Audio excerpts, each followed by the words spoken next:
Bonjour à toutes et à tous et bienvenue dans Cultive ton potentiel, le podcast qui vulgarise les concepts de croissance individuelle et collective selon une approche apprenante. Je m'appelle Lamia Rarbo, coach professionnel certifié, et aujourd'hui dans ce 65e épisode, on va parler des limites du triangle dramatique de Karpman.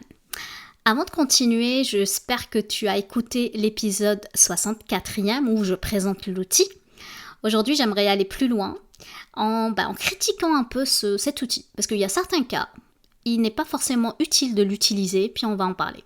Avant d'aller plus loin, je prépare une surprise pour les 3 ans du podcast. Et oui, ça va faire dans quelques épisodes, dans quelques jours. Je suis fébrile, je vais fêter les 3 ans du podcast, j'arrive pas à y croire. Et je suis fière parce que j'ai fait une rétrospective. C'est intéressant, c'est fou ce qui s'est passé depuis ces 3 ans. Et surtout, je prévois aussi de belles surprises. Cette année, j'ai vraiment des guest stars qui vont... je dis rien, il faut pas que je le dise, mais qui vont arriver dans les prochaines semaines / mois.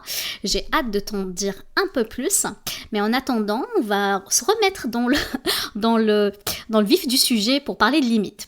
Alors c'est sûr que l'outil de triangle de Karpman, il est super bon pour la prise de conscience, surtout quand on est vraiment fâché, quand on est en situation un peu de ras-le-bol en relation avec les autres, et dans certains cas, quand on n'est pas forcément bien dans sa relation à soi. Par contre, aujourd'hui, j'ai envie d'apporter une certaine nuance à l'utiliser à tort et à travers, ok ? Parce que, comme toute théorie, le triangle de Karpman a ses limites. Et ce que j'ai envie de t'offrir aujourd'hui, c'est comme 3 perspectives ou 3 points que j'ai envie d'aborder. En fait, pour éviter d'être piégé dans l'utilisation, surtout de te percevoir à travers cet outil. Et pourquoi ? Qu'est-ce qui m'a amené à faire ça avant de te présenter ces 3 points ? C'est que je me suis rendu compte, il y a certains clients qui sont... En fait, j'ai 2 types de clients. J'ai des clients très novices dans leur propre développement, donc des gens qui connaissent pas forcément les outils, ils viennent de commencer à cette connaissance de soi, cette quête de soi, donc ils ont une idée de leurs objectifs. Mais ce qu'ils aimeraient, c'est développer des compétences X ou prendre conscience de certaines choses, mais ils sont vraiment novices dans ce que j'appelle le développement professionnel, personnel, et c'est la quête de sens qu'on peut avoir dans notre vie et dans notre travail. Deuxième catégorie que j'appelle, je les appelle mes seniors, les personnes qui sont des clientes qui sont vraiment avancées qui me suivent d'ailleurs depuis mes débuts, et qui sont vraiment pas mal avancées, qui ont appliqué tout ce que je leur offre, qui écoutent religieusement presque les épisodes du podcast, puis regardent les autres confrères ce qu'ils font, ils prennent des accompagnements aussi à droite à gauche, ils se cherchent et ils vont loin dans cette introspection. Et c'est ça le revers de la médaille, c'est à un certain moment, les personnes en fait, ce qui se passe, c'est qu'ils vont utiliser cet outil-là contre eux, le fameux outil de Karpman, notamment. Donc le premier point que j'ai envie de parler avec toi, c'est la catégorisation des gens. Donc on commence à catégoriser les gens avec les 3 rôles qui sont victime, bourreau et sauveur. Et là, ce problème, c'est que c'est réducteur, parce que c'est vrai que l'outil, c'est une grille de lecture, c'est très simple de dire « Ah tiens, j'ai été victime dans cette situation, ah lui, il est bourreau, etc. » Mais le problème, quand on catégorise les gens, on risque de simplifier à l'excès les interactions humaines, qui sont par nature complexes, multifactorielles. Parce que quand on enferme les gens dans des cases, c'est comme s'ils ont 3 rôles. Quand on commence à dire ça, comme si on est figé. Et je le dis souvent, on est des personnes dynamiques, on n'est pas statique, on n'est pas des robots. Parce qu'on va négliger la fluidité, les comportements humains, les capacités de personnes aussi à changer de rôle en fonction du contexte. Parce qu'il y a quelqu'un qui peut être un bourreau dans une situation X, mais il se pourrait que la personne, parce que si la personne est bourreau dans cette situation, c'est que automatiquement, comme je l'avais expliqué dans le 64e épisode, c'est qu'automatiquement, il y a quelqu'un qui a été victimisé dans l'histoire. Par des plaintes, par plusieurs comportements, et il y a quelqu'un qui est en train de sauver.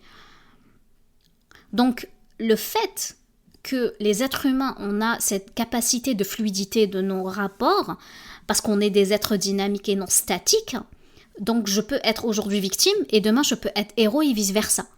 Et là, ça dépend, donc c'est pour ça que dans certains cas, catégoriser les gens, ça va leur donner comme une étiquette sur leur front, et qu'à chaque fois que tu vas rencontrer cette personne que tu as, exemple, catégorisée de victime ou de bourreau, tu vas la voir que comme ça, parce que notre cerveau, il fonctionne de cette manière, il aime faire des raccourcis, donc plus tu lui donnes des facilités à faire des raccourcis et des stigmatisations, c'est ce qu'il va préférer. D'ailleurs, le deuxième point, on va parler stigmatisation. Donc, ça veut dire quoi la stigmatisation des individus? Le fait d'étiqueter les victimes, sauveurs, persécuteurs, cette étiquette, elle va renforcer aussi les schémas comportementaux. Donc ça veut dire, au lieu de promouvoir, exemple, les relations, et de les dépasser en fait, dépasser ce genre de petits jeux de pouvoir, c'est important en fait que lorsqu'on utilise cet outil, qu'on ait en fait la finesse des mots, qu'on soit dans l'empathie de nos propos. Et l'exemple que j'ai envie de donner, c'est qu'un jour j'étais avec des amis, puis il y a une amie qui connaissait cet outil-là. Et lorsqu'on était, on était avec des amis, puis on parlait, puis il y a une personne qui n'a pas compté, on va dire, ses problématiques, puis tout de suite elle a utilisé l'outil en disant « Ah arrête de te victimiser ». Et ça a jeté un froid dans la pièce, c'est ça le problème, c'est qu'on ne peut pas l'utiliser pour donner des diagnostics, c'est ce que j'avais dit la dernière fois. Donc, il faut faire attention à ne pas diagnostiquer, s'auto-diagnostiquer et diagnostiquer les autres. Parce que même s'auto-diagnostiquer, c'est pas bon. Parce que comme mes clientes, la cliente senior, la deuxième catégorie de mes clients qui sont très seniors, sont venus vers moi en me disant « Mais moi, Lamia, je veux arrêter de me victimiser. » Et là, ça a été très intéressant d'aller chercher, mais d'où vient ça? Et ça venait en fait carrément du modèle. Donc faire attention, utiliser un peu l'empathie de soi, la bienveillance de soi, pour avoir cette sensibilité et reconnaître en fait qu'on ne peut pas utiliser le modèle à tort et à travers, et surtout ne pas l'utiliser maladroitement dans un contexte social. Donc faites attention s'il vous plaît. Mon troisième point qui est le plus cher à mon cœur, parce que je trouve que c'est très important et d'en prendre conscience, c'est de ne pas l'appliquer tout le temps. Parce que oui, quelqu'un qui est malade dans un hôpital, on va pas lui dire « arrête de te victimiser ». Puis qu'est-ce qu'on fait en temps de guerre? Vous savez, de l'autre côté de la planète, il y a plein de guerres. Puis qu'est-ce qu'on fait ici, mais en cas de racisme? Quelqu'un qui a eu des propos racistes, est-ce qu'on va lui dire « arrête de te victimiser ».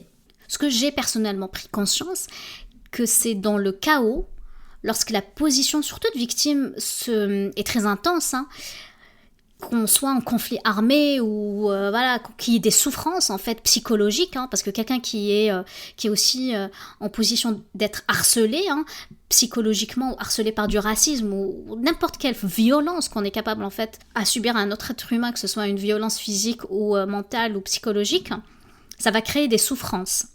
Et quand il y a de la souffrance, il y a certaines populations qui sont entières dans ce rôle de victime. Et ces personnes-là, pour moi, on ne pourra pas leur demander en fait de ne pas assumer leurs pertes, de ne pas traiter les traumatismes et de ne pas se sentir victime. Ils sont victimes. Ils ont le droit d'être victimes, parce que quand tu es victime, tu demandes réparation en fait. C'est important en fait qu'il y ait une certaine reconnaissance de cette souffrance pour qu'il y ait une justice. Et si on parle de guerre, parce que tout à l'heure j'ai parlé de guerre, c'est important en fait qu'il y ait aussi une reconnaissance de la souffrance de certaines populations pour qu'il y ait du soutien international. Parce que pour moi, en contexte de guerre, c'est simple. La victimisation, pour moi, ça transcende les frontières personnelles et nationales. Surtout quand il y a des victimes, des enfants victimes, moi ça me fond le cœur. Pour moi, l'action globale qu'on devrait avoir en tant qu'espèce humaine, c'est vraiment une action pour la paix, la justice, la reconstruction, afin de permettre d'ailleurs aux victimes de retrouver leur dignité, leur autonomie, leur chemin vers la guérison. Pour moi, c'est ce que j'appelle la solidarité internationale qui est requise en fait pour bâtir un avenir meilleur pour cette population. Donc oui, là je me suis enflammée parce que je parle d'un sujet très sensible. Le triangle de Karpman reste un outil super précieux pour décrypter les dynamiques de conflit dans les relations.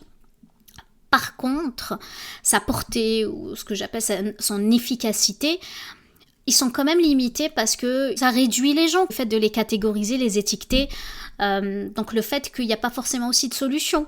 Prendre conscience de certaines choses, ça peut être intéressant de outrepasser ça.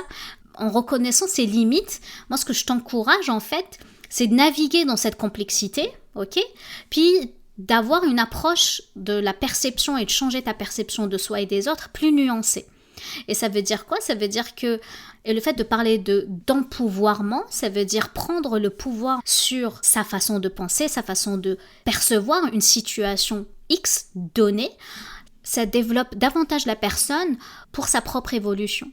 D'ailleurs, il y a eu des variantes dans le triangle, ce qu'on appelle carrément le triangle de l'empowerment, donc finalement le triangle de l'empouvoirment. Je ne sais pas si l'empouvoirment c'est vraiment le mot, je pense qu'il n'existe pas dans le Larousse encore, mais le terme anglais c'est l'empowerment, excusez mon anglicisme, qui remplace les rôles de victime, sauveur, persécuteur pour toutes les postures plus autonomes et responsables. D'ailleurs, c'est ce que dans ma formation que j'offre avec Technologia sur la posture de bienveillance, et je parle de ça. Alors, le triangle de l'empowerment, ça veut dire quoi? C'est une alternative, du coup, positive du triangle de Karpman. Ça vient de David Emerald, je suis désolée si j'ai écorché son nom, d'une vidéo de TEDx qui a en fait remplacé les triangles de drame en les reformulant d'une manière plus constructive. D'accord? Donc, le persécuteur est remplacé par le défieur, donc celui qui challenge. Alors, c'est des personnes, au lieu d'être les méchants dans l'histoire, ces personnes-là, au lieu d'attribuer des blâmes, dicter des actions, le défieur construit consciemment les autres, les encourageant à apprendre, à grandir malgré les situations difficiles. Donc, c'est ce genre de personne qui n'aura pas peur de faire des diagnostics, de faire des bilans. C'est des personnes qui vont dire, regarde, ça marche pas dans cette situation. Il va pas accuser la personne, donc il va pas juger la personne, il va juger les faits. D'accord? Donc c'est un jugement de fait qui est fait ici. Donc il va faire des bilans, il va s'attacher à des faits, il va s'attacher à des normes, il va s'attacher à des indicateurs.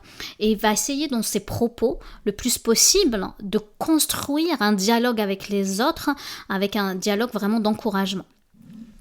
Après, on a, au lieu de la victime, c'est le créateur. J'ai adoré cette définition-là parce que ça donne du pouvoir à la personne. Donc celui qui se plaint, au lieu de se plaindre, et quelqu'un qui se plaint, généralement, c'est quelqu'un qui va se sentir prisonnier de certaines circonstances, des problèmes.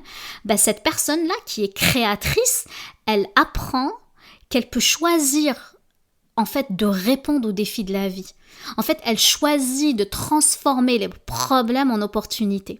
Donc, elle va embrasser ce qui l'inspire et elle va devenir focalisée sur les solutions, les résultats et non sur le poids et les défis qui la retiennent.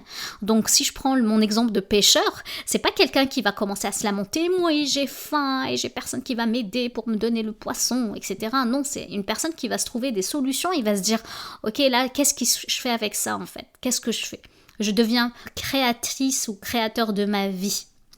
Et enfin, le troisième, vous l'aurez compris, celui qui est le sauveur, le héros, on ne veut pas de héros. Fini la culture des champions, on veut des coachs. Donc oui, le troisième rôle, c'est le coach. Donc essentiellement, il fait quoi? Comme je l'ai dit tout à l'heure, c'est lui qui va apprendre à pêcher. Donc c'est quelqu'un qui va soutenir les créateurs au lieu de leur permettre de se victimiser. Donc en fait, le coach, il va utiliser l'art de l'interrogation, la curiosité, de l'écoute profonde pour aider les autres à découvrir ce qui est le mieux pour eux. Donc oui, je trouve que c'est super intéressant ce qu'a fait ce monsieur qui a transformé le triangle de Karpman en un triangle d'empowerment. Je vais réussir à le dire. Pour moi, c'est la méthode, elle est plus claire, plus profonde et puis plus intéressante. Donc, ça nous donne une alternative. Donc, c'est sûr que ça va nous donner un immense pouvoir et va nous permettre en fait de la prise de conscience de soi et sur la façon dont nous pouvons réagir instinctivement aux problèmes. Je trouve que c'est grâce à cette expérience, en essayant le plus possible d'utiliser ça dans notre vie, dans nos expériences, dans nos interactions les uns et les autres, qu'on est capable en fait d'apprendre et intégrer ce nouveau triangle comme moyen de grandir et d'évoluer en tant qu'espèce humaine. Je vais m'arrêter là et te remercier de m'avoir écouté. J'espère que tu as eu autant de plaisir à écouter mon podcast que j'en ai à le créer. Aussi, si tu penses à 2 ou 3 personnes qui pourraient en profiter, je t'encourage à leur en faire part. Sur ce, je te laisse cultiver les graines. Prends soin de toi. Je t'embrasse, passe une excellente fin de semaine et je te dis à bientôt.